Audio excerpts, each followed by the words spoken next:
Well, yesterday was the one-year anniversary of the Pulse nightclub massacre, in which Islamic radical Omar Mateen murdered 49 people at a gay nightclub in Orlando, Florida. Well, to commemorate the shooting, a vigil was held in New York City outside the Stonewall Inn, site of a 60s gay rights demonstration.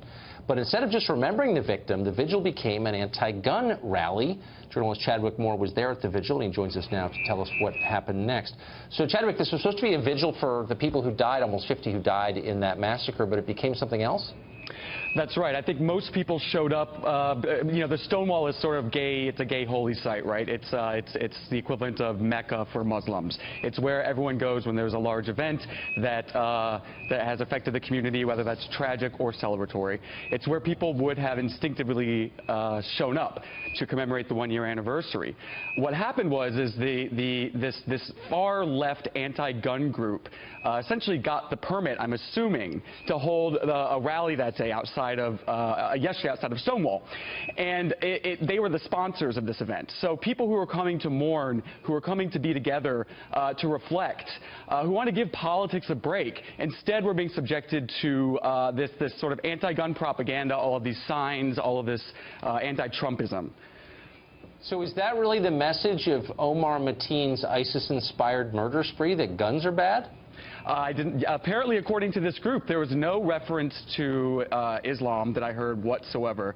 You know, Trump was the bad guy in the room for some reason. As we all know, Trump came to Orlando immediately after the shooting. The president waited 4 or 5 days, President Obama.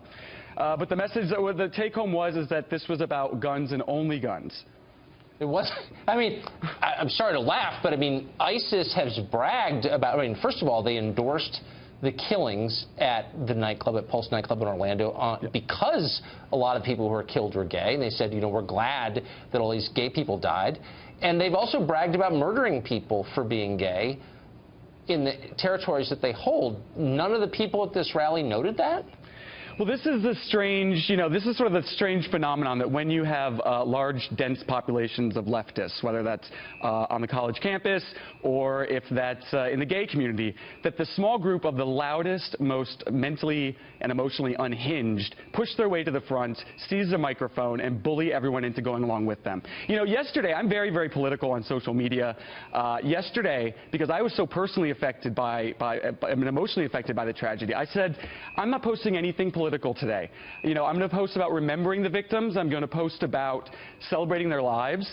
But, you know, attacking radical Islam can wait till Tuesday. This group couldn't wait 2 hours. And so they subjected everyone who showed up into their radical ideology. And, you know, most gay people aren't political. Most gay people, you know, they care about pop music and going to the beach.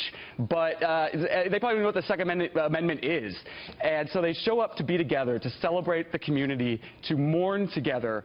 And instead, they're just fed this anti-gun nonsense. Well, it's just weird, though. I mean, whatever you think of guns or wherever you are on gun control, here's this group that hates you, that wants to kill you for who you are and says so out loud. And yet organizations like this are madder at Chick-fil-A than they are at radical Islam. I just find it inexplicable. I don't understand why. Why wouldn't you be, I don't know, fighting back against a group that says it wants to kill you?